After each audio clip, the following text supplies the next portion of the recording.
Okay, apa ni, rendah lemak ni biasanya lemak dia dah kurang, tapi dia punya gula tinggi sikit.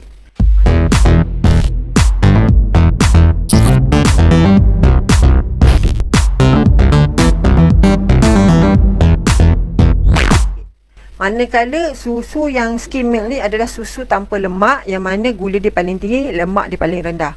Okey, dalam kes untuk orang yang biasa ni, contohlah kita ada masalah berat badan berlebihan.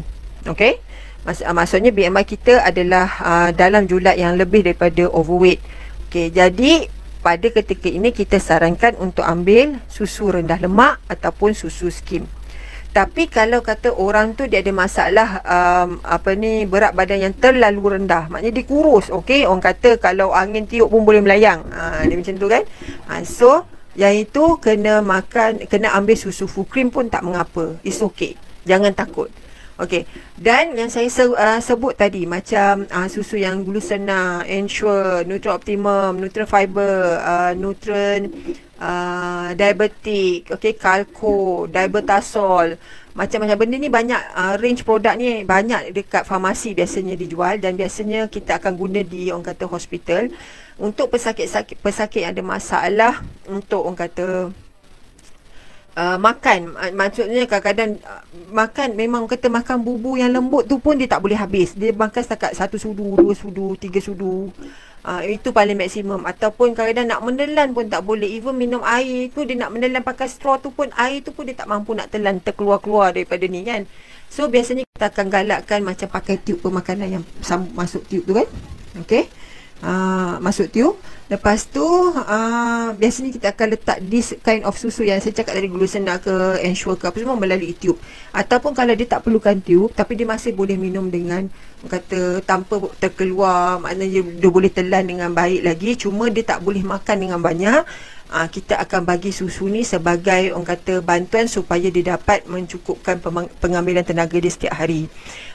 Kenapa? Sebab bila dia tak cukup, badan dia akan jadi lemah, tak cukup tenaga, tak cukup protein, badan akan lemah. So bila kita buat treatment, kadang-kadang treatment tu boleh terhenti disebabkan bacaan darah tak berapa bagus. Okay, jadi tak boleh orang kata just orang kata biarkan macam tu saja. Kita kalau boleh bila buat treatment tu kita tak nak terputus, supaya orang kata kesan treatment tu adalah pada tahap yang optimal. Puan Nora tanya, susu Enlin boleh tak puan? Boleh je. Susu Enlin tu tak silap saya dia terkategori dalam susu jenis rendah lemak kalau tak silap. Nak tahu senang je, biasa dia akan tulis dekat bawah brand tu, dia akan susu rendah lemak ke, susu full cream ke, itu adalah dia punya susu tu lah. Jadi boleh je pilihan mana. Tapi frankly speaking lah, untuk susu ni sebenarnya kalau nak rasa yang lebih sedap ialah susu full cream. Yang susu skim tu dia agak kurang sedap sikit lah, tapi it's okay, terpulang pada orang kata pilihan masing-masing.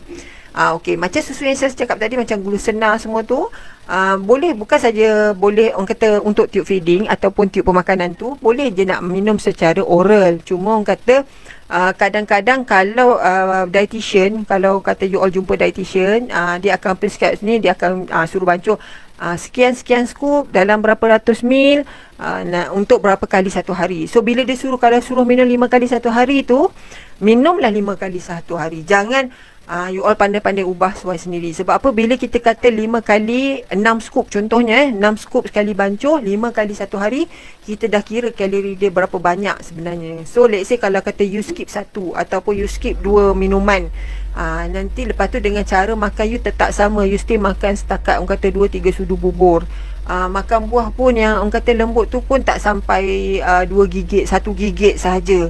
Jadi benda tu akan menyebabkan orang kata keperluan tenaga harian yang dikira tu tak dipenuhi. Bila tak dipenuhi, you tend to be kurus, turunkan berat badan. So kalau orang yang masalah berat badan berlebihan ni, dia mesti seronok dengan orang kata baguslah turun berat badan. Ya, memanglah bagus turun berat badan, tapi kalau terlalu drastik, it's actually not good. Sebab badan you sebenarnya dalam keadaan orang kata kesihatan yang lemah. Sebab badan tak cukup nak orang kata fully function, tak cukup tenaga. Cuba bayangkanlah satu kilang yang besar memerlukan 1000 pekerja, tetapi you hanya ambil 200 pekerja. You rasa dia boleh tak produce outcome yang you nak, seperti yang you target? Kalau outcome tu boleh diproduce oleh 1000 orang, tapi you hanya hire 200 worker, boleh tak capai? Confirm tak boleh kan?